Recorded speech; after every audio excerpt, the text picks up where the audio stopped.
स्वर्ग लोक यहां से बहुत ऊपर की है और है, उसमें केवल सिद्ध पुरुष ही जा सकता है या कोई देवता, उसे ऊर्ध्वक कहते हैं। वहां जाने के लिए जो मार्ग है बड़ा ही उत्तम है, सुखद है और दिव्य विमानों के द्वारा जाया जाता है, भौतिक विमानों का प्रवेश नहीं है। जिन्होंने घोर तपस्या नहीं की, बड़ी बड़ी यज्ञ नहीं की, उनका कभी वहां प्रवेश नहीं होता। असत्यवादी, नास्तिक, व्यभिचारी ये कभी नहीं जा सकते। जो धर्मात्मा है, सदैव मन को वश में रखा है, शाम दम, किसी से ईर्ष्या नहीं की, जो दान देता रहता है, जो युद्ध कला में प्रवीण है, इंद्रियों को संयम में रखता है और सत्पुरुषों की सेवा करता है, ऐसे पुण्यवानों को इन लोकों में ले जाया जाता है। हे मुद्गल ऋषि, वहां 33,000 सुवर्ण में विमान, दिव्य विमान, मार्ग में ही चलने पर वहां से मेरुगिरी का शिखर दिखाई देता है। इतना बड़ा मेरुगिरी है, शिखर दिखाई देता है। ऐसे देवताओं के नंदन वन है कि उन्माद चढ़ जाए सुख का। जो देववन है स्वर्ग में, जिनके लता फूल उन्माद चढ़ जाए, और निकुंज का जो तो कोटि कल्प तरुणा है, हमारी जहां श्री जी विचरण करती है, विहरण करते हैं। अरे सौभाग्य उदय हो गया, बढ़ो आगे। स्वर्ग में किसी को कभी भूख प्यास नहीं लगती, कभी किसी को ग्लानि नहीं होती स्वर्ग में, कभी गर्मी नहीं लगती, कभी ठंडी नहीं लगती, किसी को कोई भय नहीं होता। मन में सोचा वही भोग मिल जाएगा, सब उपस्थित। वहां मलमूत्र नहीं बनते स्वर्ग में। और देवताओं को भी दुर्लभ बताया गया यह देह, मानो देह, केवल भजन के लिए, केवल भजन के लिए। भजन नहीं किया तो देख लो कौन सा देह है, क्या है। वहां भूख प्यास नहीं, मलमूत्र नहीं, ठंडी गर्मी नहीं, कोई वस्तु ऐसी नहीं जो वहां देखने योग्य ना हो। कूड़ा करकट गंदगी कुछ नहीं, जिधर देखो उधर मन को लुभावने वाला, मनोरम ही मनोरम, सुगंध ही सुगंध, हर वस्तु सुखदायक स्पर्श, कानों को लुभाने वाले संगीत अपने आप बजते रहते हैं।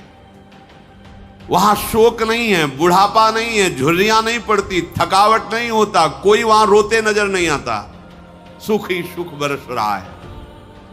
स्वर्ग लोक में ऐसा सुख है जो सत्कर्म करते हैं उन्हीं को केवल प्राप्त हो सकता है, पुण्यवानों को वो लोक प्राप्त होता है। स्वर्गवासियों के शरीर तेज की प्रधानता से, जैसे अपने पंचभूतों से बना है तो उनका पंचभूतों से, उसमें तेज की प्रधानता होती है, तभी वो अंतर ध्यान हो जाना, प्रकट हो जाना। जैसे योगी जन ऐसा कर सकते हैं, जो योग के द्वारा शरीर भाव से ऊपर उठ चुके हैं, वो एक ही समय में कई जगह दिखाई दे सकते हैं, वो बड़ी दूर की बात सुन सकते हैं, वो पहाड़ में भी प्रवेश कर सकते हैं, बड़ी अद्भुत, क्योंकि वो तेजस तत्व प्रकाशित हो जाता है। वो माता पिता के रजवीर से पैदा नहीं होते, वहां का जो शरीर है वो रजवीर से बना हुआ नहीं है। कभी वहां के लोक में पसीना नहीं आता किसी को, दुर्गंध तो वहां नाम मात्र की कहीं पूरे लोक में नहीं है। कहीं कोई मलमूत्र ही त्याग नहीं करता क्योंकि बनता ही नहीं है। वहां कोई कपड़ा कभी मैला नहीं होता है। वहां की फूल की माला किसी की कभी कुम्हलाती नहीं, फूल कुम्हलाते ही नहीं है। और ये नासवान की बात हो रही है, और निकुंज की बात, वो तो चिदानंद में धाम, इसका भी नाश होता है जिसका वर्णन सुन रहे हो। तभी तो जब ये सब सुना जाता है तो बस यही लगता है यही मिले चल के, अप्सराएं मिलेंगी, विमान मिलेगा, सुखी हो जाए। कितने मिनट, जैसे आप यहाँ के किसी बहुत हाई फाई होटल में जाएं, बुक करवाएं कमरा, तो व्यवस्था है, धन दीजिए, और जब धन खत्म हुआ तो एक रोटी भी नहीं मिलेगी, धक्का मार के बाहर निकाल दीजिए। बिल्कुल ठीक ऐसे स्वर्ग है, तुम्हारा पुण्य है, ये सब है, जहां पुण्य खत्म हुआ तो धक्का मार के नीचे फेंक दिए जाओगे। वहां निरंतर सुख ही सुख है, मनोरम ही मनोरम है।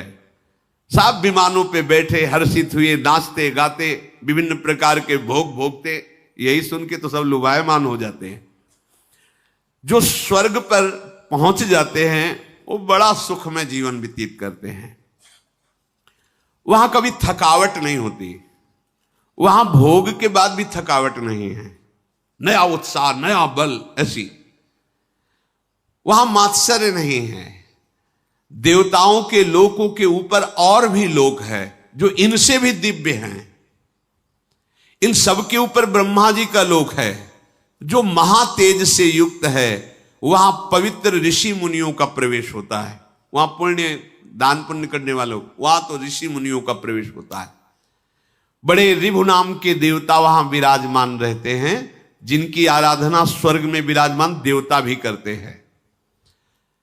वो देवताओं को जैसे जीवन आहुतियों से चलता है, ऐसे उनका नहीं चलता। वो केवल अमृत पान करके, वहां कोई स्वाहा की जरूरत, वो अमृत से युक्त रहते हैं। ब्रह्मलोक में जो रहते हैं उनके सुख की लालसा देवलोक के भी करते हैं। ऐसा सुख ब्रह्मलोक में है। वहां परिवर्तन नहीं होता, एक शरीर रहता है, जैसे एक स्थिति रहती है ब्रह्मलोक में। जरा मृत्यु का अभाव रहता है ब्रह्मलोक में। ऐसा नहीं कि जन्म हुआ मरण हुआ, ऐसा नहीं। वहां हर्ष शोक नहीं रहता, वहां सुख ही सुख रहता है। कोई विकार नहीं रहता ब्रह्मलोक में। न राग, न द्वेष, न दुख, न द्वंद्व। एक तरह से यह समझ लो कि परम गति को छोड़कर और सब कुछ वहां है ब्रह्मलोक में।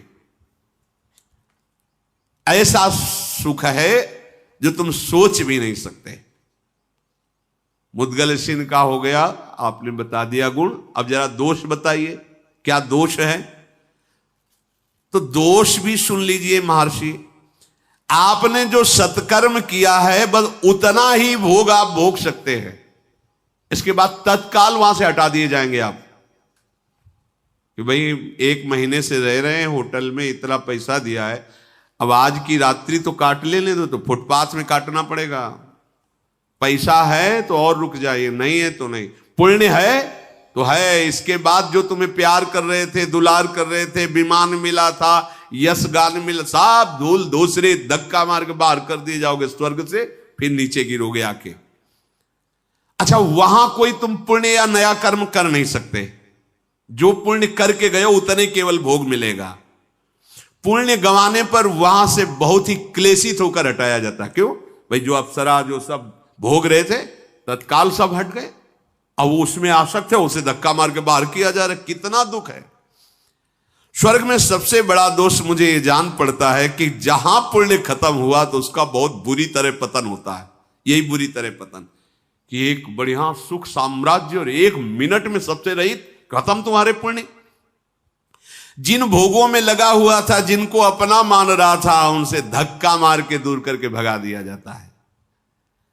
स्वर्ग में जो लोग नीचे की तरफ गिरते हैं वो भारी जलन असंतोष से युक्त हो जाते हैं, क्योंकि वो सब सुख छिन गया। उसका मैं कैसे वर्णन करूं? जिस समय गिराया जाता है उसको दुख मिलता है। गिरते समय इतना भयानक दुख होता है, उसकी चेतना लुप्त हो जाती है, रजोगुण का आक्रमण होता है, बुद्धि बिगड़ जाती है, और उसके गले में पड़ी हुई जो माला पुष्प की है वो कुम्हला जाती है, टूट जाती है। वहां जिसकी माला कुम्हलाने लगे, धक्का देने का अवसर आ गया, समझ लिया जाए इसके सुकृत खत्म। वहां की पहचान है। उसके पास पुष्प जो विराजमान पुष्प मालाएं कुम्हलाने लगी, बस होश खराब हो गया, भगाए जाएंगे, अब यहां से हटाए जाएंगे, सब हटेगा। पतन की सूचना, माला कुम्हला जाना। अब उसके हृदय में भारी दुख, भारी भय समा जाता है, ये सब छूट जाएगा। जितने भी ब्रह्मलोक पर्यंत लोक हैं उन सब में दोष देखे जाते हैं। स्वर्गलोक में तो रहने वालों के शास्त्रों दोष हो सकते हैं, अगर वर्णन करें तो। वो कह रहे हैं अब तुमसे बगल में बड़ा विमान वाला जा रहा है, बड़ी सुंदर अप्सरा है, बड़ा भोग है, अपने में संतुष्ट नहीं, वो जल रहा है कि यार इसके तो बहुत है, और थोड़ी ही दिनों में पुण्य खत्म हुआ तो वो भी जाता, वो भी छीन लिया गया। त्रिशंकु उल्टा लटके आज भी। वहां से भ्रष्ट हुए जीवों में जो दुख देखा जाता है, जो पतन के समय, फिर वो मनुष्य योनि में आता है। स्वर्ग से आया हुआ, नरक से गया हुआ, तिर्यक योनियों में। मनुष्य लोक में जब मानव शरीर मिलता है, वो चाहे तो अपनी बड़ी उन्नति कर सकता है। क्या? इन सब लोगों को लांग करके भगवान के धाम को। पर यहां मत वाला, उसको लोक परलोक की पड़ी, उसको अभी वर्तमान के भोग। ये माया है, एक एक क्षण तुम्हारा बड़ा कीमती है। देवता तरसते कि मुझे मनुष्य बना दिया जाए, तो ऐसा पुण्य करेंगे, ऐसा दान करेंगे, ऐसा भजन करेंगे, ऐसे आचरण करेंगे कि भगवान को रिझा लेंगे। और भगवान के लोक में जाने के बाद फिर आना नहीं होता। यद्गत्वा न निवर्तन्ते तद धाम परमम मम। एक ही जगह है जहां भगवान के धाम के जहां प्रवेश हुआ, फिर आना जाना मिट गया। नहीं, ब्रह्मलोक तक ये चलता रहता है आना जाना।